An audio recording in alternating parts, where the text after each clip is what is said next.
자연의 모든 과정은 질서를 따른다. 당신은 가장 중요한 요점을 놓치고 있는 것이다. 이것을 무한지성이라 부른다. 들판이 아닌 고속도로에 씨를 뿌리는 것과 같다. 당신의 잠재의식에 주입시킨다. 갑을 이기는 을은 항상 존재한다. 이렇게 훌륭한 선순환이 이루어지는 것이다. 반드시 이 영상을 끝까지 듣고 숙지하여 자신의 것으로 만들어보라. 그 사실을 깨닫는 순간 아마 놀라게 될 것이다.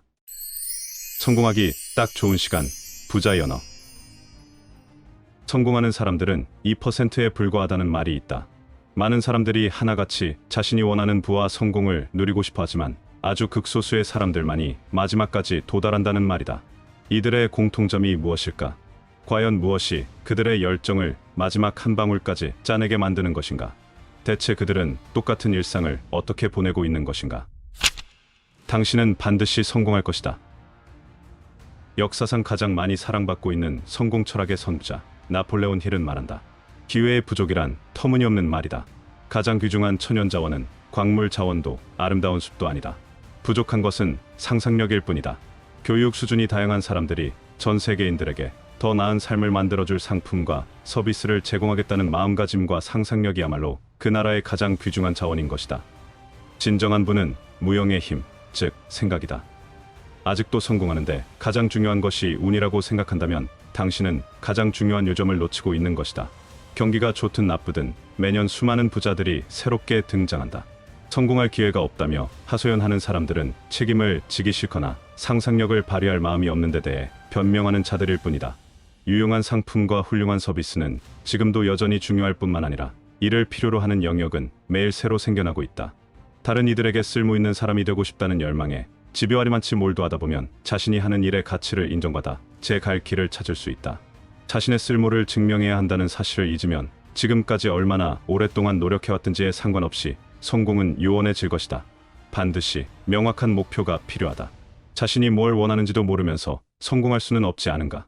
기업의 성공과 마찬가지로 개인의 성취 역시 다른 이들과의 관계의 기반이 되는 철학에 부합한다. 추구하는 바를 얻는 대가로 유용한 가치를 제공하겠다는 의지를 밀고 나간다면 보상은 자신이 원하는 방식으로 주어지기 마련이다. 기회가 저절로 굴러들어왔다고 여기는 사람들은 대개 다시 그 기회를 차버리기 마련이다. 어떻게 해서든 부를 유지하고 있다면 다른 사람들과 마찬가지로 그것을 지키기 위해 열심히 노력했기 때문이다. 성공의 결과로 따라오는 부는 그것을 일구는 과정에서 많은 것을 배운다는데 그 가치가 있다. 성공이란 엄청난 책임을 기꺼이 떠안으면서도 변함없이 좋은 상품과 서비스를 제공하고자 할 때만이 얻을 수 있다는 사실을 배워야 한다.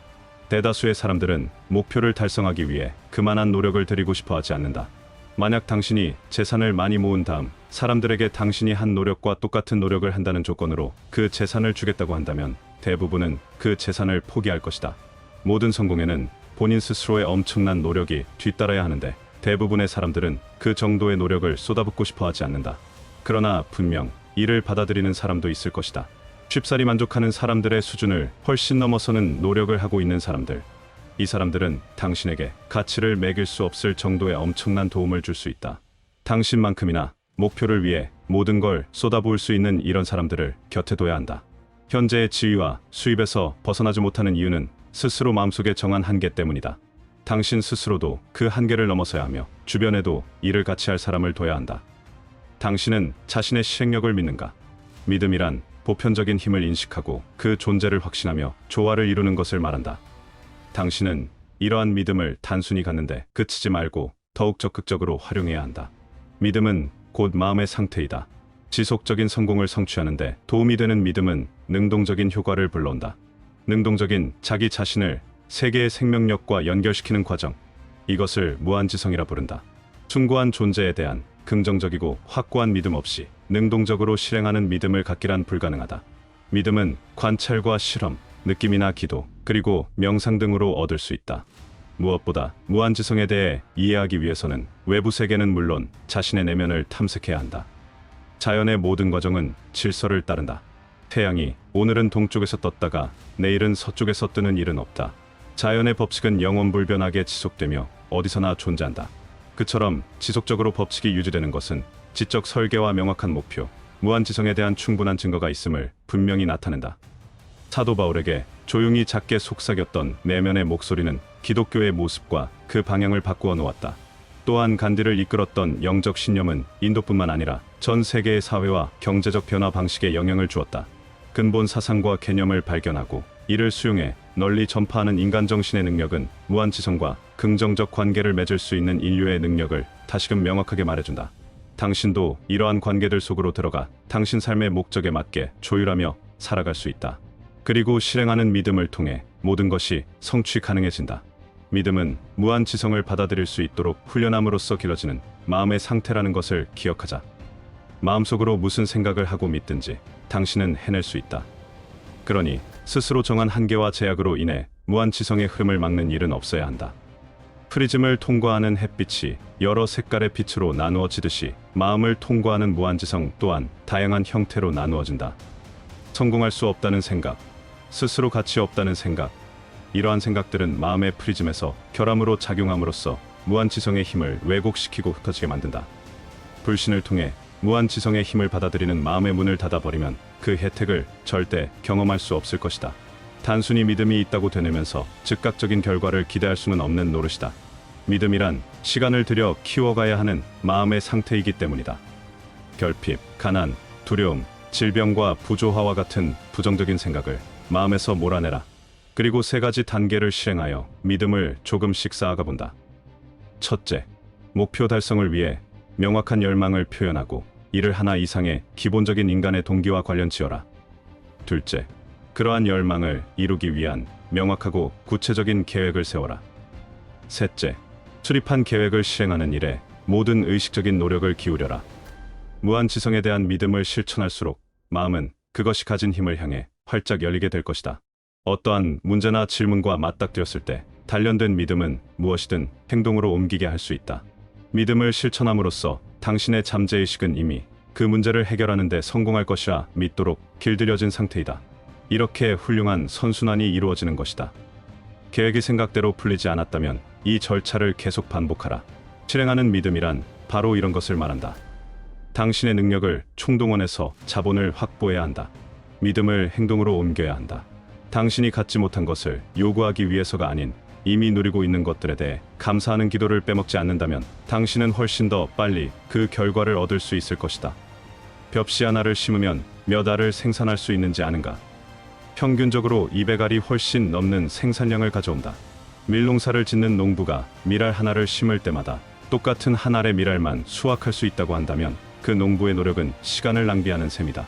그러나 잘 자란 밀의 줄기와 다발에는 수많은 밀알이 달려있다.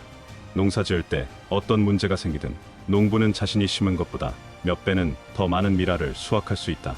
농부가 마지 못해서 혹은 싫은 티를 팍팍 내면서 씨를 뿌린다면 분명 아무것도 얻지 못할 것이다. 이는 농부가 비옥한 들판이 아닌 고속도로에 씨를 뿌리는 것과 같다. 자신의 이득을 챙기는 데만 골몰해 눈을 번득하며 일한다면 돌아오는 것은 눈을 찔리는 일 말고는 없을 것이다. 당신이 얼마를 받고 일하든 얼마의 서비스를 제공하고 있든 그 가치 이상의 것을 시연해보라. 당신이 제공하는 특별한 서비스의 양과 질은 몇 배로 커져 당신에게 고스란히 돌아올 것이다.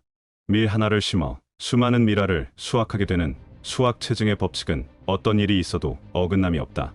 이 법칙에 따라 이익을 보려면 언제나 최선의 태도로 할 수 있는 최대의 서비스를 제공해야 한다. 즉각적인 보상을 받을 수 없을 것 같다 하더라도 이와 관계없이 최선의 태도를 유지해야 한다. 정직과 성의를 말하고 있는 것이다. 정직하지 못하고 게으른 사람들은 해야 하는 것보다 적게 또는 아무것도 하지 않고 더 많은 이익을 얻게 되길 바란다. 받는 돈은 많길 바라면서 정작 자신이 제공하는 서비스의 질과 양은 줄인다. 당신 역시 그런 식으로 이익을 볼 생각이라면 당신은 경쟁자들에게 금방 따라잡힐 것이다. 스스로에게 물어보라. 나는 현재의 보수보다 더 많은 것을 받을 자격이 있다는 것을 보여주기 위해 무엇을 하고 있는가? 그 일을 해줄 수 있는 사람이 아마 당신뿐만은 아닐 것이다. 이직을 해봤다면 알 것이다. 아무리 회사를 자기가 키웠다고 떵떵거렸던 사람도 퇴사하게 되면 그 자리는 여지없이 다른 사람으로 금세 채워진다. 그렇다면 다른 이들과 당신을 어떻게 차별화해야 할까? 당신이 받는 보수 이상의 일을 함으로써 관심을 불러일으키는 것이 시작이다. 당신이 한 회사의 직원이든 아니면 자기 회사의 사장이든 간에 한층 더 노력하는 사람은 남들에게 없어서는 안 될 존재가 된다. 대부분의 사람들은 그저 바라는 데서 그친다. 당신도 그런 대부분의 사람들 중 한 명으로 남길 원하는가? 지식과 기술이 뛰어난 여러 사람들이 있겠지만 꼭 필요한 것을 주는 사람은 바로 당신뿐이어야 한다. 자기 주도적으로 한층 더 노력하는 습관은 당신을 기필코 그런 사람으로 만들어줄 것이다.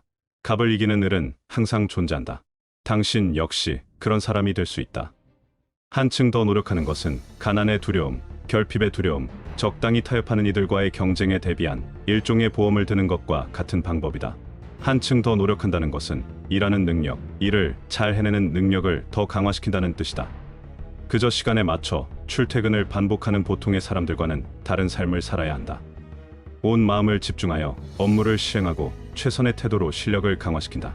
체계적인 자기 훈련을 실천함으로써 해당 과정을 반복할 때마다 이행의 수준을 높이고 뛰어난 업무 수행의 필요성을 당신의 잠재의식에 주입시킨다. 강인함과 투쟁은 함께 간다. 이 격언을 기억하라. 살면서 겪는 모든 상황을 결국 잘된 일이라고 생각하라. 아무리 슬픈 경험이라도 점차 그러한 괴로움이 견딜만해지면 자신의 최대 자산이 될 것이기 때문이다. 절대 남을 통제하는 데 에너지를 쓰지 마라. 모든 에너지는 자신을 더 잘 통제하는 데 쏟아부어야 한다. 매일 기도하고 지금 가진 것에 감사하는 마음을 표현함으로써 열망하는 대상과 그에 관한 상황을 끌어올 수 있도록 마음을 가다듬어라. 일상 속에서 적정한 몫의 보상을 요구하고 받아낼 때까지 기다리지 마라. 당신은 비록 알아채지 못했겠지만 삶에서 바라는 많은 것들이 이미 당신의 것이라는 사실을 깨닫는 순간 아마 놀라게 될 것이다. 꼭 기억하라. 당신이 무엇을 상상하든 반드시 그것을 해낼 수 있다는 것을 명심해야 한다. 당신은 막대한 부를 누릴 충분한 자격을 갖추었다. 마음속으로 무슨 생각을 하고 믿든지 당신은 해낼 수 있다. 이제 훌륭한 선순환이 돌게 될 것이다. 나는 친구가 없다. 사실 만나는 친구나 가까운 지인 없이 사는 요즘이 가장 행복하게 느껴진다. 학창시절 친구가 없다면 부모님들은 자녀에게 큰 문제가 있는 것은 아닐까 걱정하곤 한다. 친구들이 항상 많던 나는 늘 앞에서 사회를 보거나 학급장을 하곤 했다. 하지만 친구들에 대해 부모님께는 단 한마디도 한 적이 없다. 단지 그 시절을 같이 겪으며 지나가는 친구들이라고 생각했기 때문에 굳이 말할 필요성을 느끼지 못했다. 그런 나를 친구 없이 지내는 우울한 애라고 걱정하시곤 했다. 회사를 다닐 때도 마찬가지로 나는 늘 주변에 사람이 많았다. 하지만 그 회사를 나오게 되면 몇몇을 빼고는 대부분 연락을 받지 않았다. 전화번호도 자주 바꿨었다. 사람들은 나보고 늘 사람이 잘 붙는 운을 타고난 사람이라고 했지만 주변에 사람이 많다고 해서 꼭 좋은 것만은 아니라고 생각한다. 오히려 그 집단을 과감히 벗어났을 때 일이 잘 풀리는 경우가 많다. 대부분이 거기서 거기인 사람들이 많기 때문이다. 술자리를 하면 회사 얘기하기 바쁘고 전화를 걸면 집안 사정 얘기에 다른 친구들 얘기하기 바쁘다. 거의 대부분이 부정적인 얘기가 많다. 물론 그 중에도 듣고만 있거나 잘 모르겠다고 말하는 사람이 있다. 많은 사람들이 그런 사람들을 보고 사회성이 없다고 하지만 나는 그런 사람들이야말로 진짜 진국이라고 생각한다. 친해지고 싶어하는 사람들이 많은 것을 부러워하는 사람들이 있다. 하지만 그들은 모른다. 그런 사람들을 떼어놓기가 얼마나 시간이 걸리는지. 점차 연락을 안 받기 시작하면 조금씩 서운해하다가 나중에는 다른 사람에게 가서 내 욕을 한다. 나도 안다. 어차피 그 사람을 떼어놓으려면 한 번쯤 겪어야 하는 과정이다. 지가 바쁘면 얼마나 바쁘다고 맨날 연락을 씹고 난리야. 그런 류의 사람들은 언제고 자신의 마음에 안 들면 돌아설 준비가 되어 있는 사람들이다. 그렇다. 나는 그들에게 엄청나게 바쁜 사람이다. 나는 말한다. 너무 바빠서 집에서도 계속 뛰어다닌다고. 전화 받을 시간도 없어서 매번 무음으로 해놓는다고. 그럼에도 눈치가 너무 없는 일부는 꾸준히 연락해온다. 자신이 결코 누군가에게 차단당하는 그런 인간은 아니라는 것을 스스로 증명하려는 것 같다. 나를 꾸준히 찾아주니 물론 고맙기도 하지만 아닌 사람은 아닌 것이다. 나 또한 누군가에게 차단당했을지 모르며 누군가에게는 아닌 사람일지 모른다. 세상에서 가장 재수없는 게 무엇인지 아는가? 진짜 자신의 운명을 바꾸고 싶은가? 사람이 태어날 때 하늘이 내려주는 천기를 가지고 태어난다는 말이 있다. 하지만 이 천기가 한 사람의 모든 인생을 결정짓는 것이 아니다. 천운은 사람이 가진 운 중 하나이다. 사람은 다른 사람의 기운, 그러니까 인기로도 그 운명을 거스를 수 있다. 모든 사람은 그 사람만의 기운을 가지고 있다. 사람들이 가진 기, 그 에너지는 옆 사람에게 많은 영향을 끼친다. 세상에서 제일 재수없는 일은 기운이 나쁜 사람들이 모인 집단 속에서만 활동하며 그것을 인지하지 못하고 그 세상이 전부인 양 그대로 사는 것이다. 그러면서 자신의 운타령을 한다. 마치 그 집단의 틀을 벗어나면 큰일이 날 것처럼 말한다. 하지만 진짜 큰일은 그 사람들과의 인연을 끊지 못하는 데서 발생한다. 주변인들이 많은 게 자랑거리가 아니다. 어떤 사람들과 어울리고 있는지를 보면 자신의 미래가 어떨지를 볼 수 있다. 다 그렇고 그런 사람들 뿐이라면 차라리 혼자 살아가는 게 좋다. 그렇게 혼자서 잘 살아가다 보면 좋은 인연은 다시 생긴다. 10년 우정, 30년 우정. 그 쓸데없는 우정 타령하다가 인생 후반기를 망칠 수 있다. 40이 넘었다면 이제는 반드시 사람을 가려서 만나야 할 때이다. 누군가 자신이 별로라고 생각한 사람을 욕한다고 흥미진진하다며 내 생각이 틀리지 않았다고 좋아하면서 그 집단에 계속 발을 담그고 있다면 그 사람의 인생도 뻔하다. 털어서 먼지 안 나는 사람 없고 매일 흥하고 매일 망하는 자도 없다. 그렇군 하고 넘어가는 것이다. 우리는 이제 그래야 한다. 내가 가야 할 방향과 맞지 않다라는 것을 알아차리면 반드시 그 즉시 그 방향을 튼다. 큰 성공을 이루었다가 하루아침에 나락에 떨어진 사람들의 대부분이 이렇게 말한다. 이 실패가 큰 교훈을 안겨줬다. 성공할 때 달콤한 말로 자신의 절친인 양 붙어있던 사람들이 내가 실패하자마자 다 사라져버렸다. 자동으로 인간관계 정리가 됐다. 그래서 나는 이 일이 실패가 아니라 또 다른 성공이었음을 직감했다. 그렇다. 우리의 운명을 바꾸는 것 중 큰 요소가 바로 사람의 기운이다. 이익만 빼먹을 생각으로 들러붙은 사람들이 많으면 기운을 빼앗겨 나락을 경험한다. 하지만 그 나락은 실패가 아니라 좋은 인연들 속에 있으라는 큰 교훈의 결과물이다. 한 사람의 인생을 놓고 성공과 실패를 말할 때 언제 판단해야 맞을까? 인생 후반기에 그의 모습을 봐야 하는 게 맞지 않을까? 30대에 큰 성공을 이뤘다고 여기저기 나오던 사람들이 하루아침에 나락으로 떨어지는 과정을 많이 보았지 않는가? 잘난 체 하더니 꼴 좋다 하는 사람도 있을 것이다. 하지만 인생은 거기서 끝이 아니다. 그렇기에 실패자라고 말할 수도 없는 것이다. 우리의 목표는 당장 코앞의 한 점을 위해 달리는 것이 아니지 않는가? 성공은 한 점이 아니다. 성공은 한 시절이 아니다. 가장 최악은 말년빈곤이라 했다. 가장 최상은 말년풍요이지 않을까? 그게 진짜 인생 성공이 아닐까? 그렇다면 생각해보자. 나에게 부정적 영향을 주는 쓸데없는 인연은 끊어내야 한다는 것을 이해했을 것이다. 하지만 나 자신은 어떤 사람인지 생각해보았는가? 누군가와 친해지고 싶은데 왜 그 사람은 내가 연락하는 걸 안 좋아하는 것 같지? 라는 생각을 한 적 있는가? 나 자신이 내가 함께 하고 싶어하는 다른 사람에게 어떤 기운을 주는 사람인지 알고 있는가? 성공학의 선두주자 얼 나이팅게일은 위대한 성공의 도구라는 책에서 이렇게 말하고 있다. 누군가 전화를 걸어오면 머릿속에 그 사람에 대한 이미지가 순식간에 떠오른다. 그의 얼굴과 겉모습뿐만 아니라 성격과 느낌도 머릿속에 그려진다. 그 느낌은 좋을 수도 있고 나쁠 수도 있다. 다시 말해서 전화를 건 사람이 좋은 쪽이나 나쁜 쪽으로 나에게 영향을 미치는 것이다. 중립적인 느낌이 드는 경우는 극히 드물다. 내가 생각하는 상대의 이미지는 좋거나 나쁘거나 그 둘 중 하나이다. 한 걸음 더 나아가면 당신이 알고 지내는 사람들의 마음속에도 당신에 대한 이미지가 있을 것이다. 상대가 생각하는 당신의 이미지 역시 좋거나 나쁘거나 둘 중 하나일 것이다. 당신은 자녀나 배우자, 당신을 위해 일하는 사람, 동료, 상사 등 모든 사람들에게 매일 어떤 이미지를 투사한다. 당신은 어떤 이미지를 남기고 있는가? 거리에 스치는 행인의 눈에 당신은 어떻게 보일까? 행복해 보일까? 아니면 불행해 보일까? 지루해 보일까? 아니면 무관심해 보일까? 걱정 가득한 사람처럼 보일까? 아니면 성공한 사람처럼 보일까? 당신의 이미지, 당신이 하루 동안 접촉하는 모든 사람과 소통하는 방식은 당신의 전체적인 성격이 반영된 것이다. 다시 말해서 당신이 내면에서 느끼는 감정이 겉으로 드러나는 이미지에 반영된다. 최고의 이미지를 투사할 줄 아는 사람은 감사할 줄 아는 사람이다. 가진 것과 자신의 존재에 대해 감사할 줄 아는 마음은 주변으로 새어나온다. 이런 사람들은 가지지 못한 것을 걱정하지 않는다. 그리고 지금 가지고 있는 것에 대한 감사를 한다. 이들은 배우자나 자녀의 단점에 집중하지 않고 그 존재만으로도 감사함을 느낀다. 이들은 문제가 있으면 해결하려고 생각하며 해결할 능력과 지혜가 자신에게 있다는 데 감사해야 한다. 정말 강인한 사람들이다. 감사하는 태도는 그 어떤 것보다 매력적인 인상을 남긴다. 이런 인상은 사람이나 개, 고양이 등 이 세상 모든 존재를 끌어당긴다.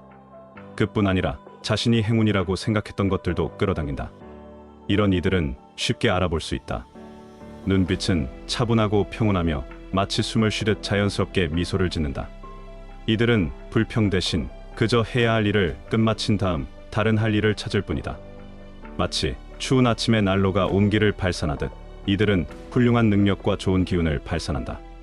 이들은 멋진 그림을 투영하고 세상은 그 그림을 다시 그들에게 투영한다. 깨어있는 매 순간 당신은 자신과 당신의 성격에 대한 이미지를 투사한다. 당신에게 되돌아오는 것을 보면 당신이 세상에 어떻게 비치는지 알 수 있다. 안타깝게도 다른 사람을 짓밟아야만 앞서 나갈 수 있다고 믿는 사람들이 있다. 하지만 실제로는 다른 사람과 이 세상을 좀 더 풍요롭게 하고자 하는 사람이 자기 자신도 곧 풍요를 누리게 된다. 가까운 사람에게 사랑과 존중, 좋은 말, 배려를 베푸는데 얼마의 비용이 들까? 별다른 비용이 들지 않는다. 그저 약간의 노력을 더하면 된다. 하지만 진심 어린 존중과 배려는 받는 사람에게는 그 무엇과도 바꿀 수 없는 값진 선물이 된다. 좋은 에너지는 그렇게 형성되는 것이다. 성장의 가장 흥미로운 점 중 하나는 전혀 예상치 못한 멋진 일이 벌어진다는 것이다. 당신이 미처 알지 못했던, 하지만 당신이 필요로 하는 걸 가진 사람이 적재적소에서 나타날 것이다. 모든 것이 딱 들어맞기 시작하고 당신의 삶에 새로운 의미와 방향성이 생긴다. 그렇게 훨씬 더 커다란 보상이 돌아오게 된다. 당신이 하는 모든 일에 성장과 확장의 흔적이 나타나도록 하자. 항상 비전을 중요시해야 한다. 걱정하거나 초조해할 필요는 없다. 인생 규칙을 지키는 사람이라면 결코 실패할 리 없다. 아직 늦지 않았다. 진정한 인생의 성공은 지금부터 시작이다. 주변 사람들을 둘러보자. 자주 만나는 친구들의 성향들을 살펴보자. 이제는 작별해야 할 사람들도 보일 것이다. 나는 어떤 사람인가? 앞으로 어떤 사람으로 살 것인가? 천우는 바꿀 수 없지만 내가 품고 지내는 기운과 주변 사람들의 기운으로 앞으로의 운명은 언제든지 바꿀 수 있다. 니체는 이런 말을 했다. 가장 이상적이고 고귀한 사람이란 자신의 내면에 힘이 충만하여 자신도 알지 못하는 사이에 주변인들에게까지도 좋은 영향을 미치고 있는 그런 사람이다. 매사 불평만 하는 사람들은 끊어내자. 매사 감사를 모르는 사람도 끊어내자. 나 자신 또한 그런 사람이 되지는 말자. 누군가에게 쉽게 정리되는 사람이 되지 말자. 어떤 사람에게도 재수없는 기운을 가져다주는 사람이 되지 말자. 내 번호로 전화벨만 울려도 너무 반가운 나머지 그저 감사한 그런 사람이 되자. 지금 사는데 불만이 있는가? 지금의 당신은 과거에 꿈꾸었던 사람이 아니다. 그런데 웃긴 것이 하나 있다. 이것이 바로 정체성 위기이다. 쉬엄쉬엄 해. 부모님은 그럴 돈이 없으셨죠. 이것은 정말로 좋은 일이다. 네, 그럴 겁니다. 많은 사람들이 중년에 정체성 위기를 겪는다. 그 핵심이 바로 이것이다. 어느 날 아침에 눈을 떠 샤워를 하고 제대로 옷을 갖춰 입지 않은 상태로 거울에 비친 자신의 모습을 바라보다가 세상이 무너지는 듯한 기분에 빠져든다. 40대에 접어든 사람이라면 실제로 자신이 성취한 것과 이 나이쯤 됐을 때 성취하리라 예상했던 것에 간극이 엄청나다는 깨달음이 찾아온다. 당신의 머릿속에 궁금증이 떠오른다. 도대체 무슨 일이 벌어진 것인가? 세월이 모두 어디로 사라진 것일까? 그동안 당신은 도대체 무엇을 한 것일까? 그보다 더 중요한 질문이 있다. 당신은 도대체 어디로 가고 있는 것인가? 젊은 시절의 꿈은 모두 어디로 가버린 것일까? 이것이 바로 정체성 위기다. 지금의 당신은 과거에 꿈꾸었던 사람이 아니다. 하지만 당신은 그럭저럭 안락한 삶을 얻었다. 이따금 연봉 인상의 기쁨을 누리고 하루 세끼 푸짐한 식사를 하고 가정도 꾸리고 집도 있긴 하다. 사실 다른 사람도 모두 이렇게 살아간다. 젊은 시절의 꿈은 점점 옅어져 이제는 흐릿하다. 예전에 생각했던 내 모습은 아니지만 어쨌든 스스로 받아들인 내가 되었다. 얼 나이팅게일, 위대한 성공의 시작. 어떤 사람이 자신의 이야기를 털어놓았다.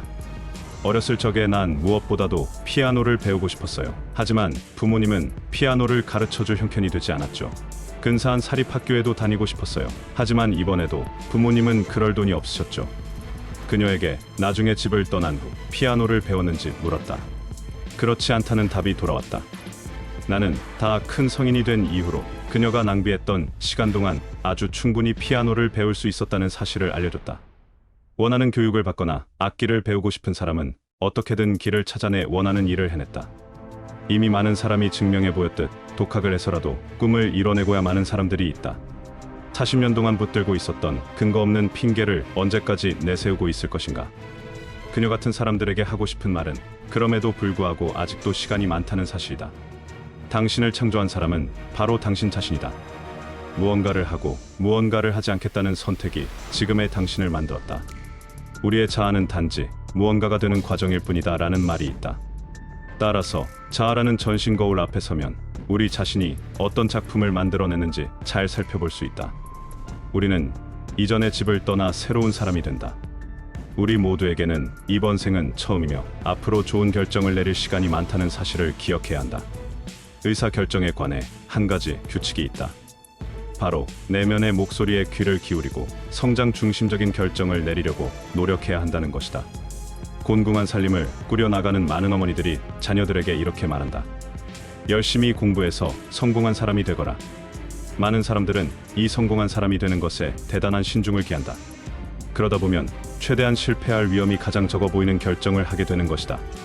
하지만 이런 선택을 하면 한 인간으로서의 진정한 잠재력에 한참 못 미치게 된다.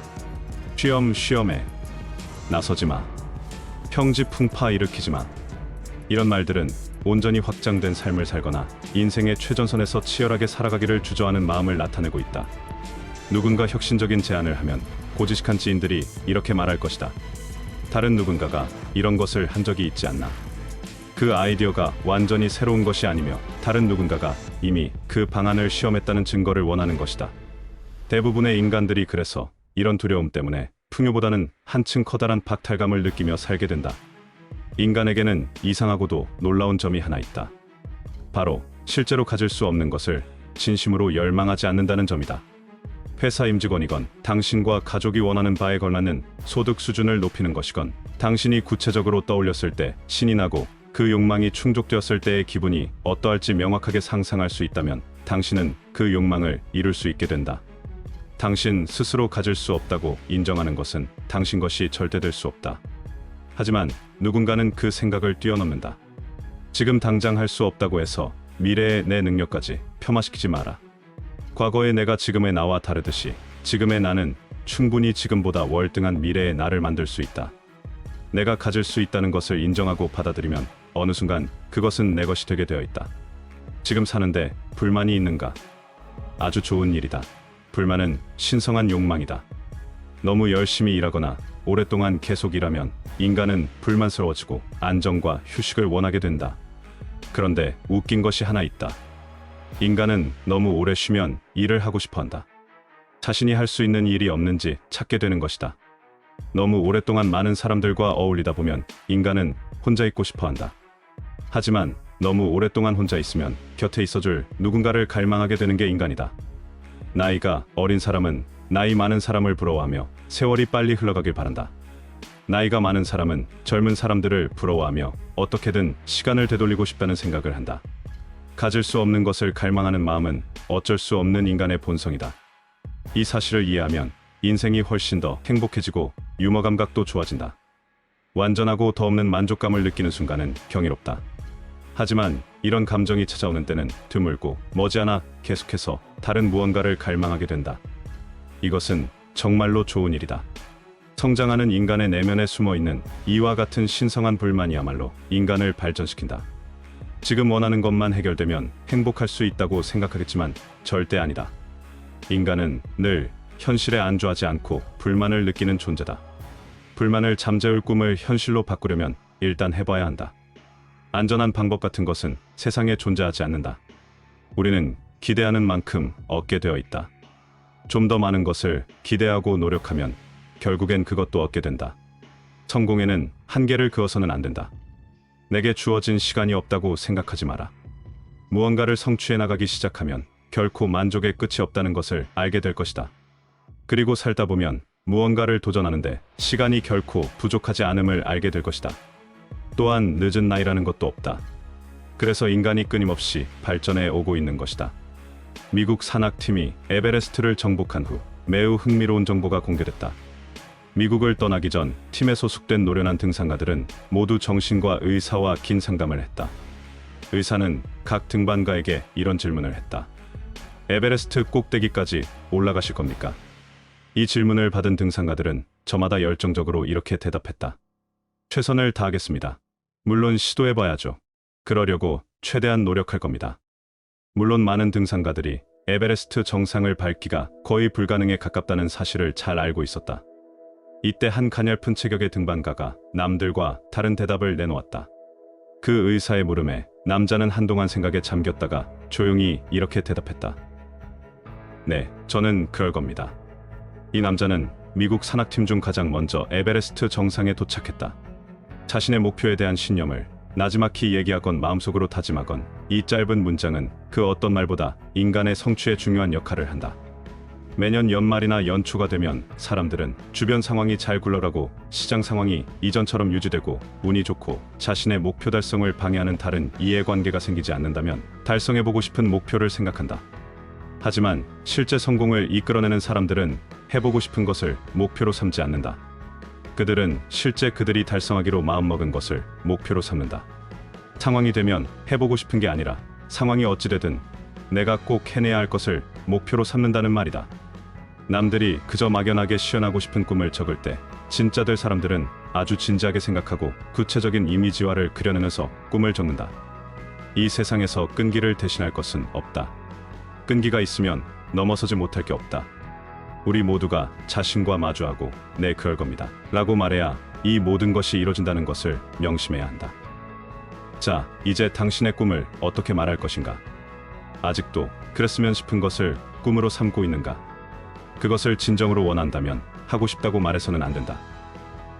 네, 저는 반드시 그런 삶을 살 겁니다 라고 당당하게 말하라. 자신 스스로 인정하고 받아들이면 당신은 반드시 그 삶을 살게 된다. 이 사실에 어떤 불안감도 느낄 필요가 없다. 당신의 나이도 중요하지 않다. 중요한 건 모든 것을 뛰어넘는 당신의 명확한 생각과 끈기라는 것을 기억하라. 당신은 이미 당신이 어떠한 사람이 될 것인지 알고 있다. 그것을 그저 끈기 있게 지켜나가면 되는 것이다.